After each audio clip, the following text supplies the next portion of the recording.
The Sanctuary Academy on the north side of Chicago is a Catholic microschool focused on learner-driven education, enabling each child to follow his or her own unique path. It is part of the global Acton Academy network of hundreds of learner-driven microschools serving thousands of learners. The Sanctuary Academy is the first intentionally Catholic version of the Acton model.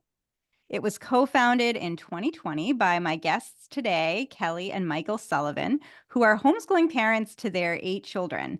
They currently operate the Sanctuary Academy as a 3-day hybrid homeschool program and have 37 students. Kelly and Michael Sullivan, welcome to the Liberated podcast. Thank you so much for inviting us. We're delighted to be here. Yes, thank you.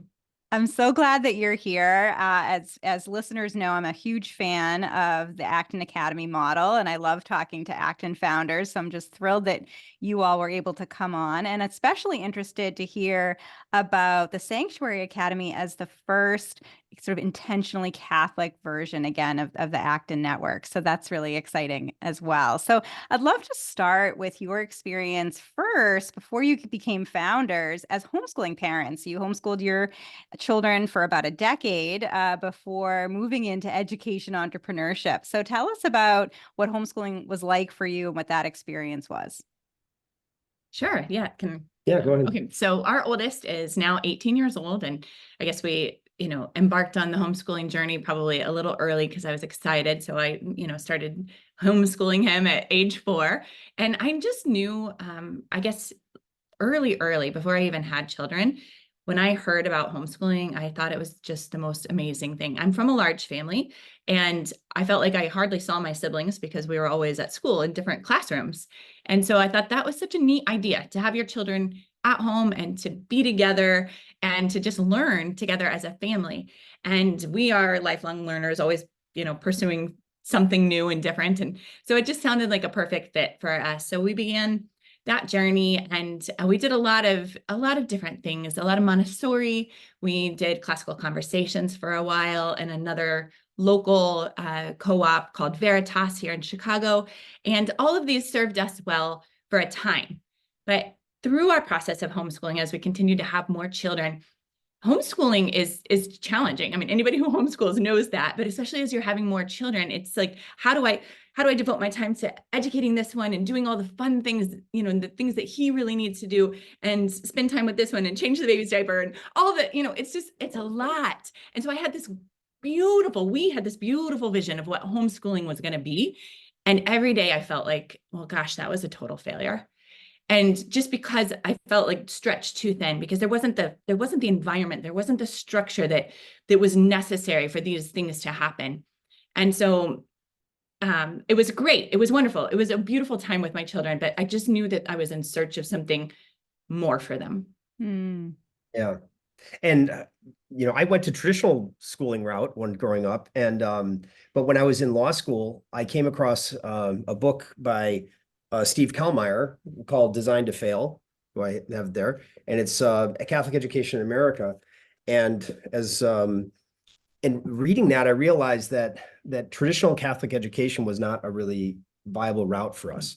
And because what he does in this book is he talks about how when Catholic education was created in America, it really just was adopting the public school model, because Catholics were being persecuted in the public schools. And so it basically just adopted the structure. And yet, as Catholics, we have a very rich anthropology.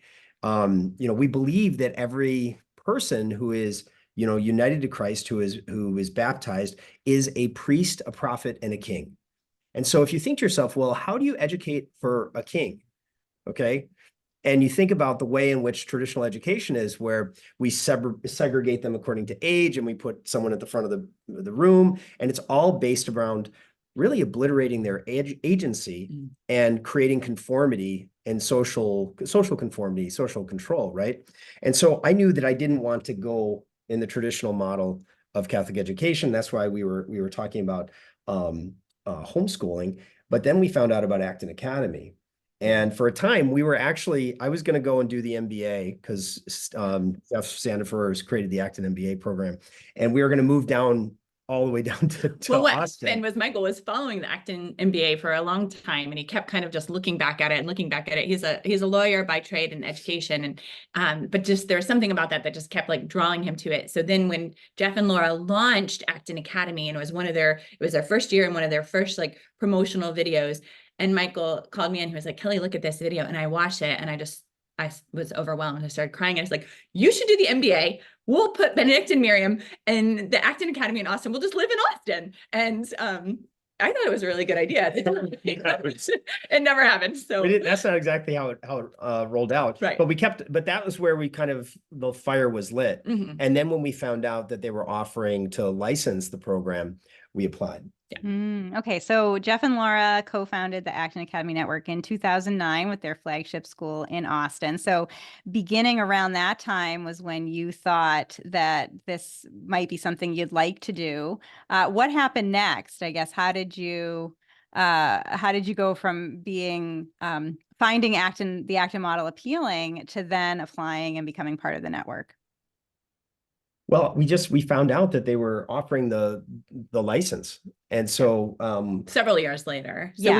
we didn't do anything just kept homeschooling, kept having children, doing all the right. and And it was kind of interesting because we started the application, and there's several stages in the application process, right?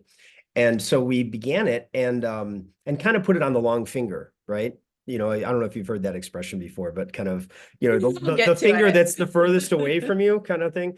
And then they reached out to us and they said, we'd really like you to finish your application. And so we were praying about it. It was actually Sunday. We were driving down to Mass in the morning, and there was already another Acton Academy that had started in Chicago called Greenfields. And we're driving, we're talking about, well, should we really do this? Should we, complete the application? Should we go? And then next thing you know, right in front of us is a car with a bumper sticker from Greenfields Academy. Okay. And so I think were you driving? You must have been driving because I was driving. Yeah. All right. And so I then kind of sped up and got next to the person. And just as we sort of got up, it was almost as if they were waiting for us to talk, like expecting something to be there. And so we rolled down the window. And I asked her, I told Kelly to ask her what she thinks of Greenfield, and what'd she say? She just loved it. She said it was transformational for her son. So this was fast forward to 2014 or 15? It must have been 2015. 2015 is when we got our license. So it was sometime in 2015. So at this point, our son is 9 years old. And I just know how much more I want to give him. And when she said it was absolutely transformational for my son, I was like, oh, okay.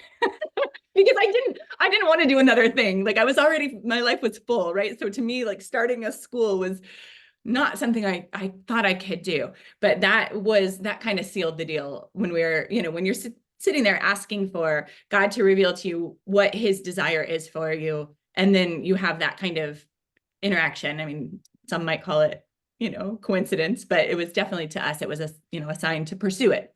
And so we did. Yeah. The light turned green. We both went off into our different directions, but we had our sort of sign. And so we applied and we got it. And yeah, so here we are today. Yeah. And did you apply explicitly as a Catholic Acton, or what was that like? What were those conversations you might have had with Jeff and Laura? And I think it was because we understood that the Acton model has a deep Catholic anthropology, even though Laura and Jeff are not Catholic, but they were very much formed by these same ideas about the human person, the dignity of the human person, human freedom, being able to grow in ordered freedom, in virtue. And so I recognize that the form of the education was very much consistent with what we were doing. And there was a tie-in because when I was in law school, I was involved with the Acton Institute. Now there's a lot of Actons here. So you have the Acton MBA, you have the Acton Academy, then you also have the Acton Institute, which Jeff and Laura were involved in its founding. Right. And that's a think tank that addresses issues on Christian social theory and policy and economics. So it's kind of their goal is, how do you create a free and virtuous society? How do you bring together good intentions and sound economics? And so because I was involved in that, and I know that they were involved in that, and it's very much rooted in a Catholic anthropology. I was like, there was kind of like no real conversation that needed to happen. So yeah, we in our audition, we said that we wanted it to be a Catholic Acton, yeah, and that there was because they asked, what's going to make you different? What is unique? Like, who are you serving? And so we have a lot of learners who are not Catholic. So it's not like you have to be Catholic to come to our school, yeah, but we just have this is who we are.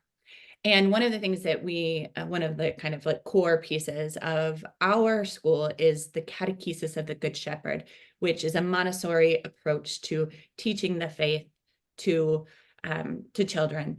And I started that 16 years ago. I began that journey, and I've been doing this with my own children, and it's Socratic discussions. It's asking wonder questions. It's allowing children to ponder and to have a relationship with God without the adult interfering. And so it's so much like how the Acton model is.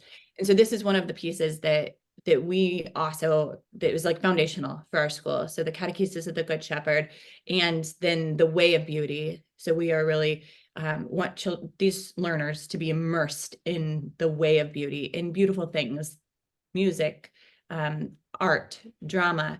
And so that's the other thing that makes us unique. So that was part of our audition process. yeah. And so those were the parts that made us unique, or at least as we are kind of saying, this is what we want to represent. And part of that way of beauty is this recognition that everything that's created is representing and radiating God's presence and who God is, including ourselves. And then of course so it's kind of the arena of adventure is the whole of creation. And then, but the most important thing is the call on each person's life. And so what we say is that every child will find a calling that will change the world. And part of the story or the mythology of the Sanctuary Academy, because we've embedded the Sanctuary Academy in a story.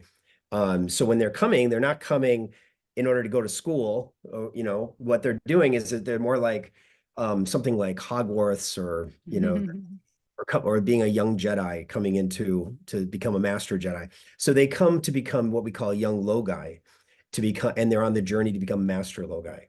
And logi comes from the word logos, which is a Greek word for word, but it means much more than word. It's the ability to reason, to articulate, to sing, and it's the order of everything. It's how everything comes together and is unified. So all of knowledge being unified in the word. And so what we say is that when you were created, that God was not just breathed life into you, but he was actually singing a song. And that song is there's a unique song in your spirit, and that the goal of education is to have courage to sing. Because if you have courage to sing the song that God has placed within you, then you're going to find other people that are singing a similar song that's harmonious, and you're going to be on this great adventure to be able to bring that beauty into the world. And so so when they come, they are becoming young Logi. They have their sacred cloaks that are kind of like Hobbit hood cloaks, and so the whole experience of coming to the Sanctuary Academy is one of entering into an adventure. Oh, so beautiful. So Kelly, you said you got your license in 2015, but you launched in 2020. So what was happening kind of in that 5-year period? And then what led you to launch in that disruptive year of 2020? Yeah, it was December of 2015, and my personality type is like, okay, so we're just going to do this. Like, now we've crossed that hurdle that we're supposed to do it. Let's do it. So my original thought was we were going to launch the following fall, which would have been 2016, and we went to the first owners conference, and it was, our first owners conference that March, and it was amazing and wonderful. And even in March, Laura was like, you can do it. You can definitely open in September, even though we hadn't done anything to do it. And she was so encouraging. And so even then I was like, we can do this. But life actually happened. And we had a couple of different things. Actually, the day we found out we were accepted to have a license for Acton Academy, actually, we also found out that a baby we were going to adopt passed away. And that was a real grief. Yeah. And then we had other children, and a lot of life happened. Yeah. And it's interesting because we kind of look back and we're like, why didn't we just start when let me give you a hanky.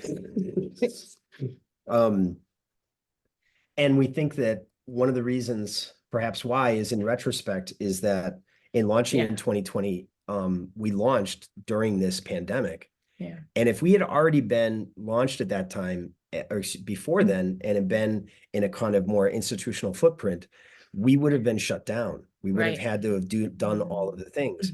And we were kind of under the radar. We were doing it like underground school that where people were coming and being able to, who were COVID skeptical and who were looking closely at the science on things like masking and that kind of thing.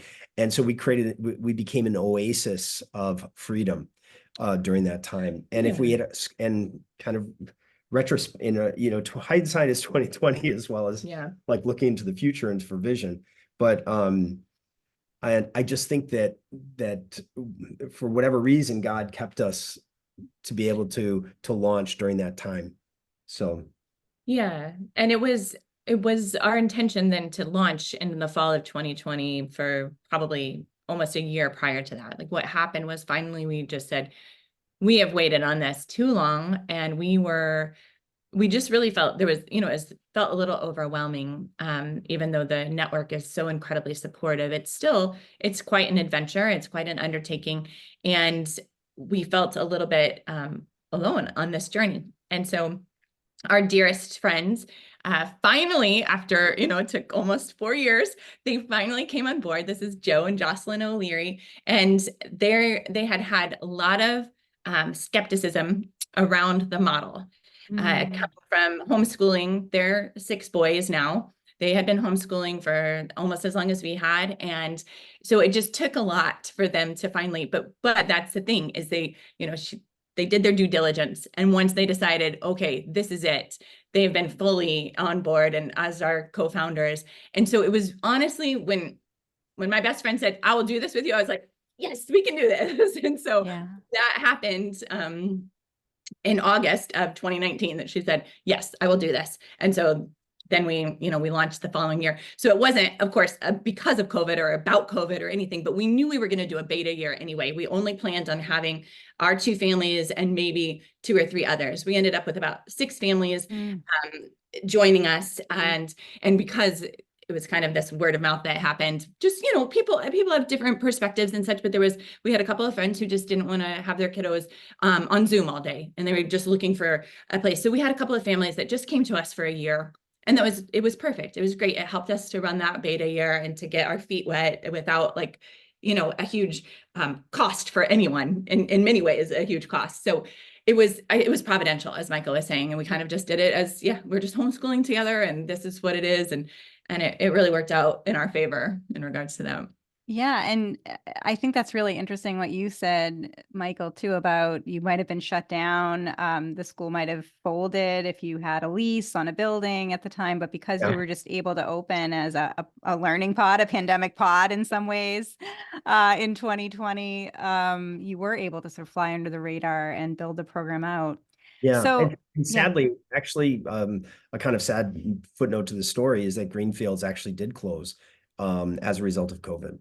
So their institution, was really hurt by all of that.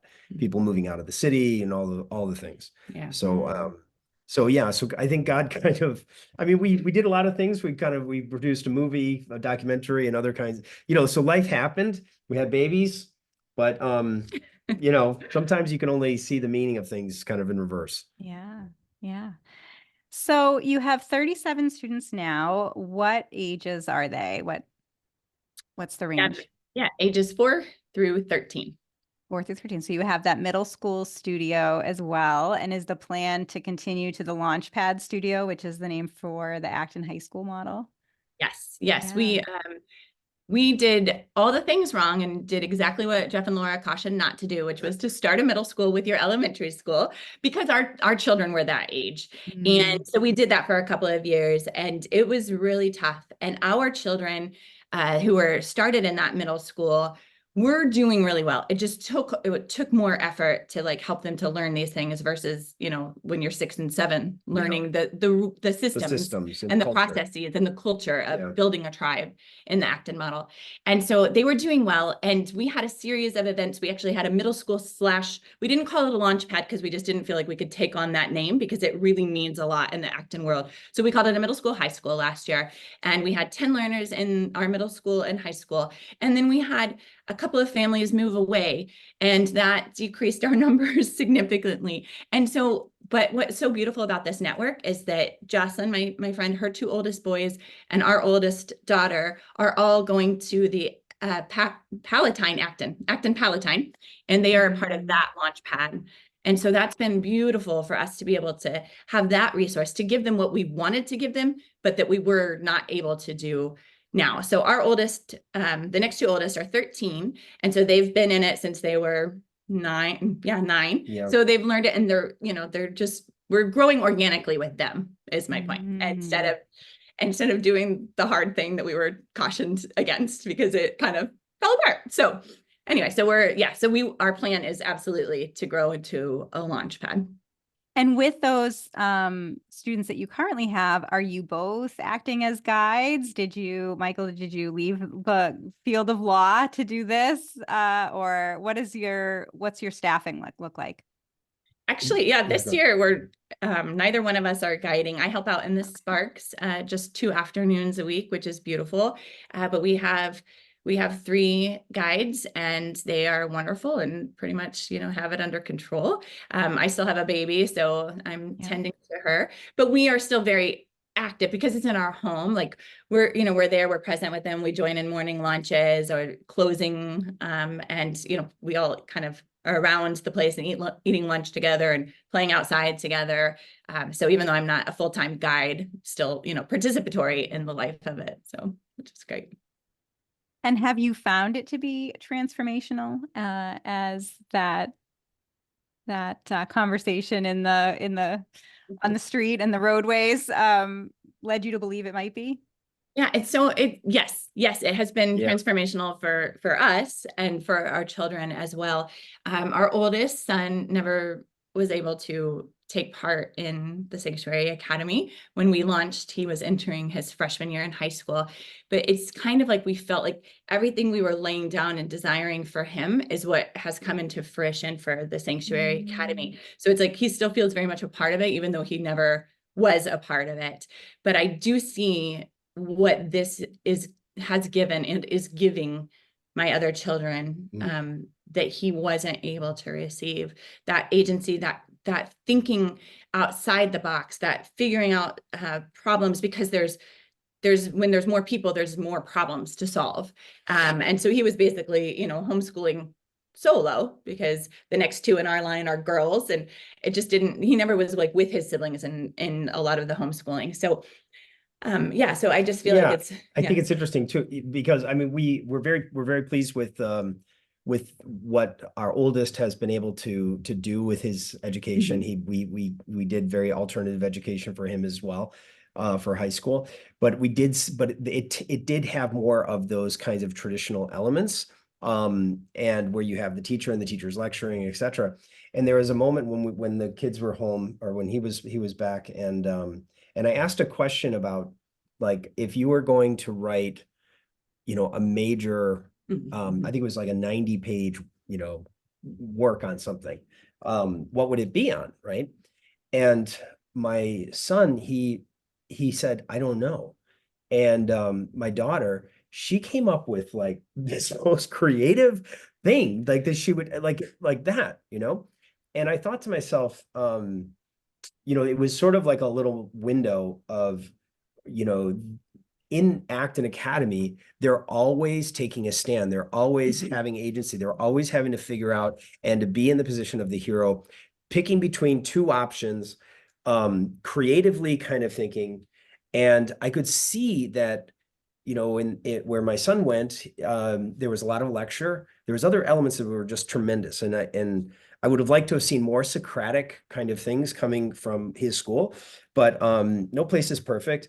But I could just see in that one moment that that my son there was something that was missing in his formation that my daughter has, you know, Mm. that like, yes, and this is what I would do. And I think it was something like, do you remember what it was? It was, It was something about Ireland. it was about Yeah. Ireland, and it was about like doing history. And I mean, Yeah, and it it was is fascinating. a little bit about taking a stand. It is really precious because that is one of the, the big things in the Socratic discussions is that you have to take a stand. That's one of our rules of engagement. And these are little sparks. I mean, they have gotten so used to this that when we're eating lunch, we have a communal lunch. So they're all eating the same thing, and they will comment on, if they like this or how much they like this, or, raise two hands. But it's hilarious because every day there's some kind of take a stand. Like, do you like the sausage better, or do you like the beans and rice better? Like you have to vote on this. And it's just, but it's precious. They're like learning these skills, Yeah. to be like, okay, I'm gonna take a stand. It's gonna be really easy when they're in middle school, So. And then we've also seen learners come who were very shy, very fragile. One came from a more traditional Catholic school, and her fingernails were all bitten down. Okay, because she just was so stressed out. I think that she was asked to write finish a sentence. My teacher likes, and she wrote in there, when we all behave, or something like that. Not our school, but the school she came from. And while she was here, she just began to flourish. She began to, find that inner strength from within her and really begin to grow. Another young learner was one of the things that we do as morning ritual is we model singing the gospel in the morning. Okay, so in the first sessions, the guide will model it, and then we'll just say, well, would someone else like to do, sing it today? Or would someone else like to do the gospel? And they just stand up and they sing the gospel, just like they've seen. And so then they, each one of them would take a turn. And this young girl was just terrified to do it. And we didn't want to force her to do it. And we said, well, someone else could maybe do it and tomorrow, or today, but can you do it tomorrow? She said, yes. So, but then the next day she also got terrified, right? And so then they all began to ask the question, well, what kind of superpowers super tools could you use, right?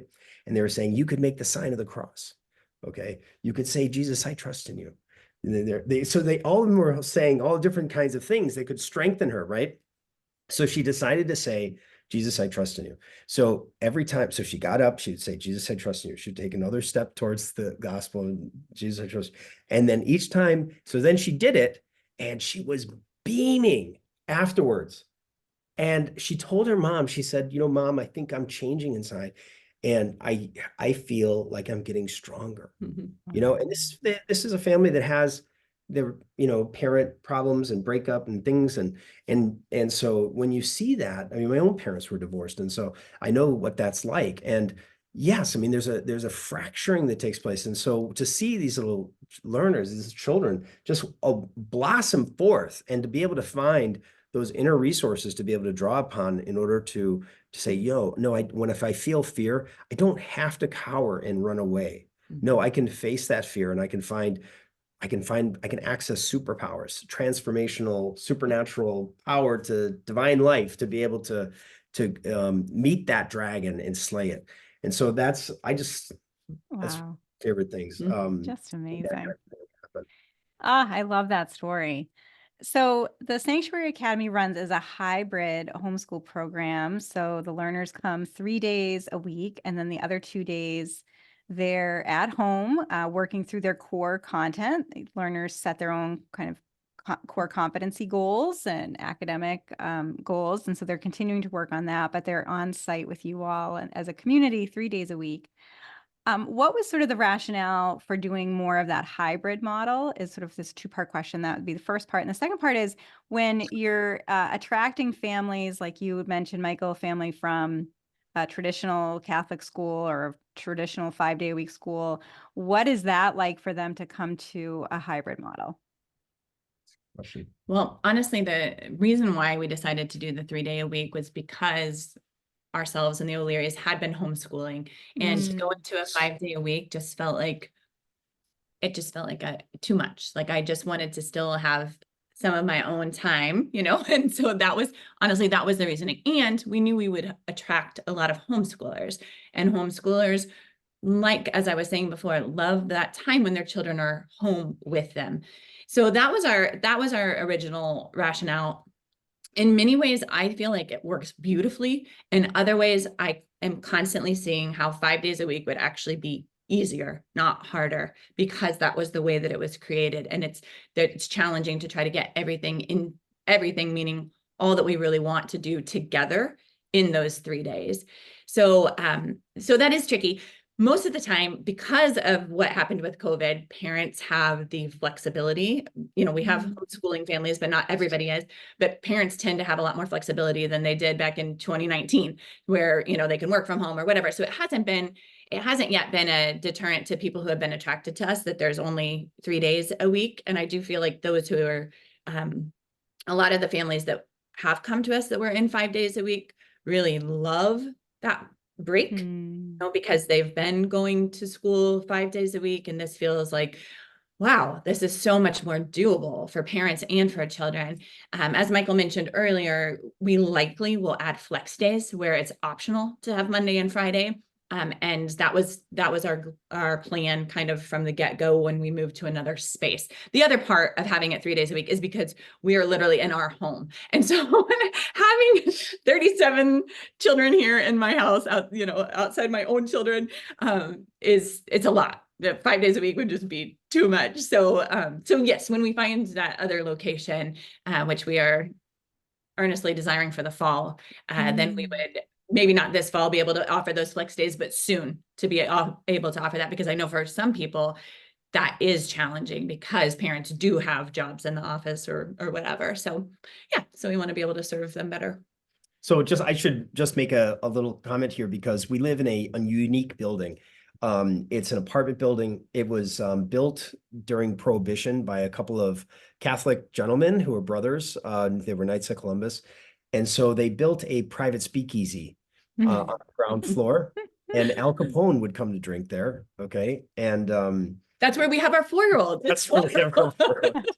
We have the ghost of Al Capone walking through the halls. No, it's a beautiful big studio. It's a big studio space. So yeah. we have that. It's not like they're in our bedrooms or things like that. We have a 3-flat. So Right. yeah. So we have space where it's not like a traditional home that you can imagine. And then we have 2 city lots of a backyard. And so we have it's a beautiful space, and and it actually is working very well for that number of learners to be coming here.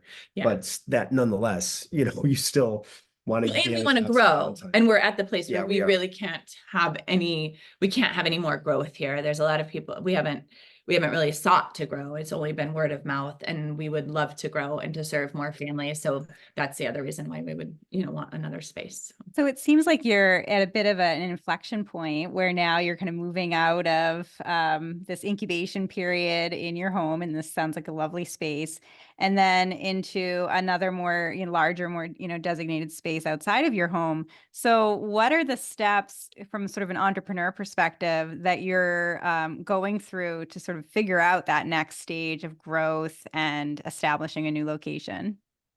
Yeah, that's a great question. So fortunately or unfortunately, depending on your perspective, a lot of Catholic schools are shutting down.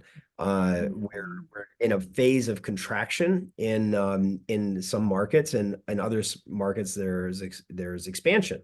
But in a place like Chicago, there are some opportunities in that regard.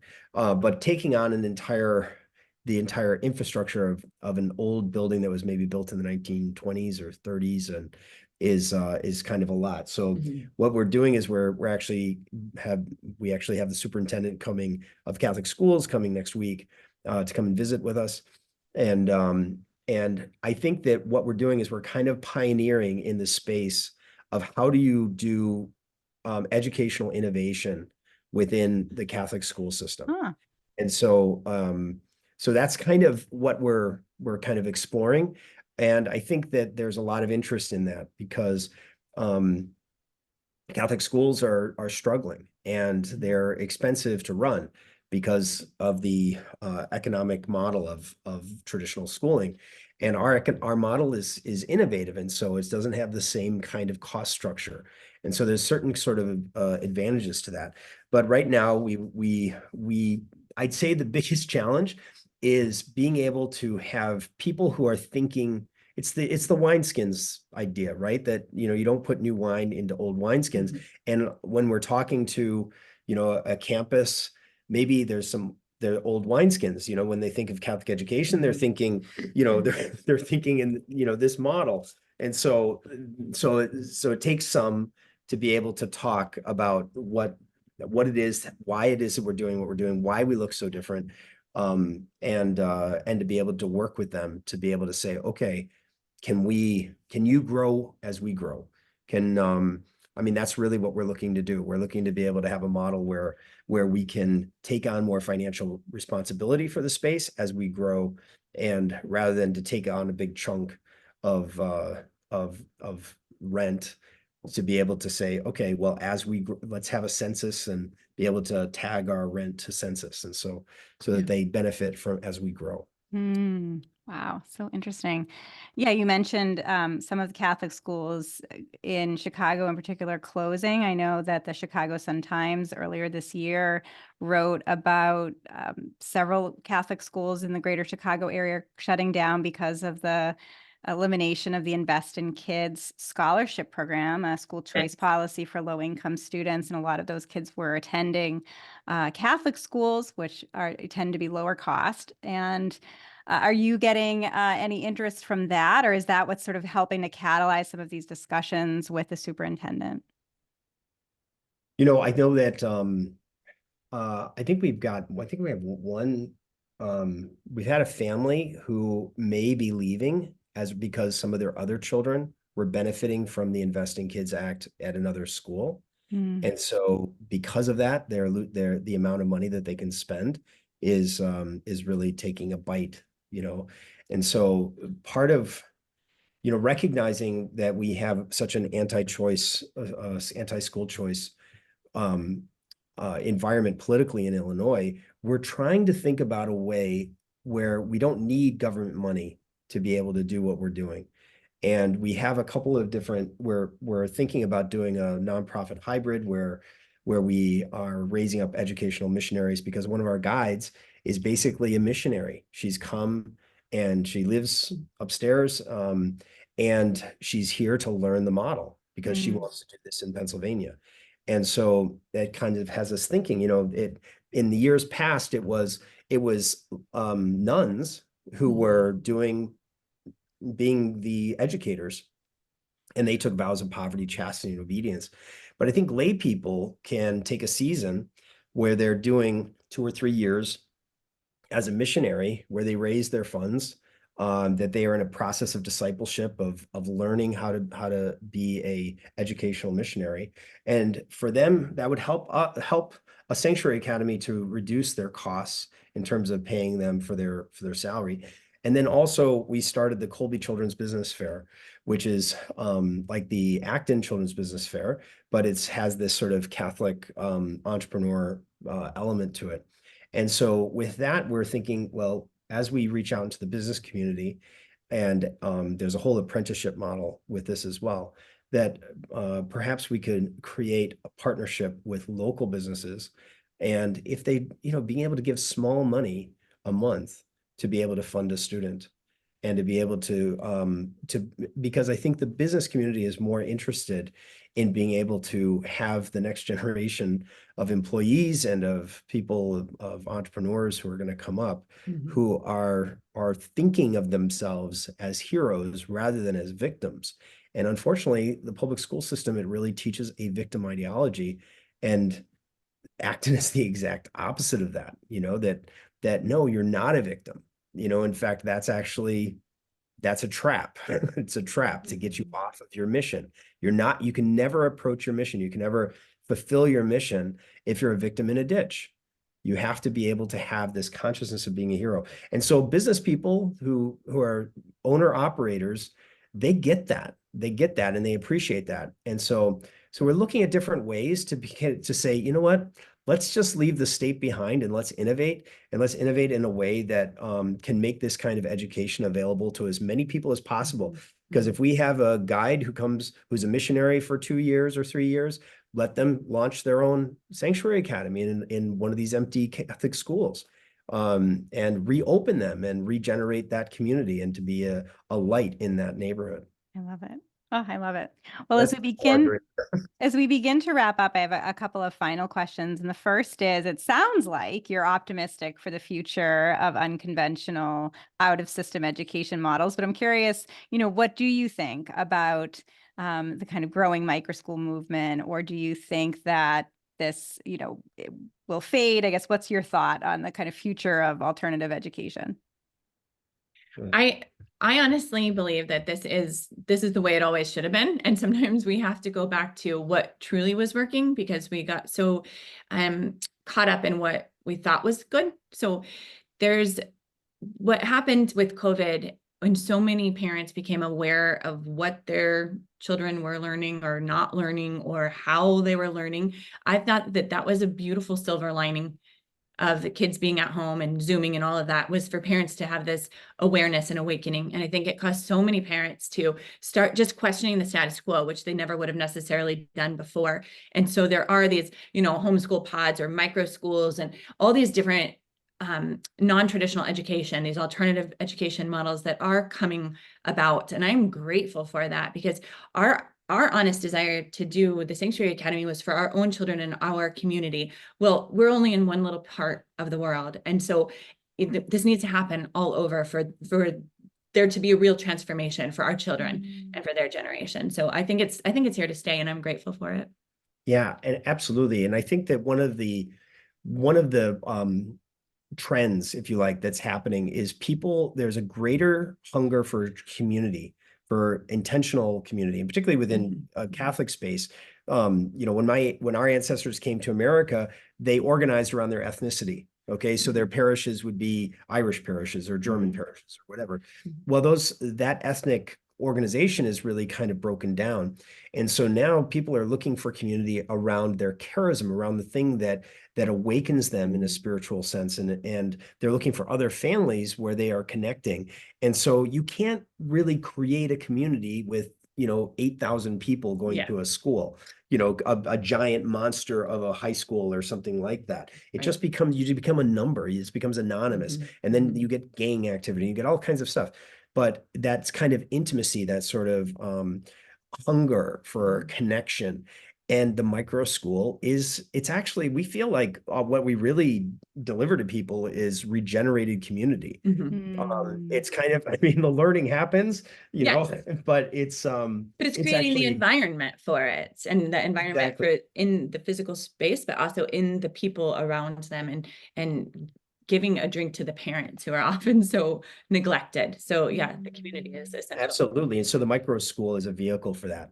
And so we really, when we put in our application for the Acton Academy model, we put in there that we actually have a vision. We want a big vision. We want to see the sanctuary academies go all over. We'd love to see that happen. And so, at a certain point, God was saying to us that that the church was dying, but that the church was also being reborn, and that he likes home births. And so I don't know if you caught all that, but the fact that Acton and the fact that we are kind of birthing our school out of our home is, I think, a very prophetic thing. And in fact, I should just share this story. She's going to be experienced. So when we had it, was it Zoe? It was Zoe, wasn't it? Yeah. Okay. So we had Zoe. We do home births in our home. And so our last baby was born exactly at the time that morning launch was happening in the other room. She was born at like 8:58 and school starts at 9. So yeah, but Michael, I know, that's like, people are going, what? So what happened today when you went to school, son? My guide had a baby. My guide had a baby. In the same building. So it wasn't, it's obviously not like in the same room with everyone, right? But I think that there's something very prophetic and something very poetic about that happening. And that being part, it was such all the children were so excited. And there was, I mean, we heard them all like scream and cheering in the other room. And so in a certain sense, yes, I mean, the family is a microcosm of the church and of the society. And so in a sense, this kind of birthing something new out of the home, out of the hearts of families for children, and to create a way where life is flourishing and where there's real connection and where there's real growth and where you have young people really developing the courage to sing. I love that, especially as somebody who has had home births myself. I absolutely love that story. So thank you for For a sharing. second, because you're kind of thinking these So great. wackos. No, I love it. I absolutely love it. Okay, so then that's the final question is, if we're going to have this world in which there are so many sanctuary academies and other types of microschools all across the country, then what advice do you have for these aspiring education entrepreneurs, these aspiring founders? I would just say, just try it. I mean, this is when I was homeschooling, I would always say that to moms who are considering homeschooling, like, just give it a try. Like, you can do it, and God will equip you.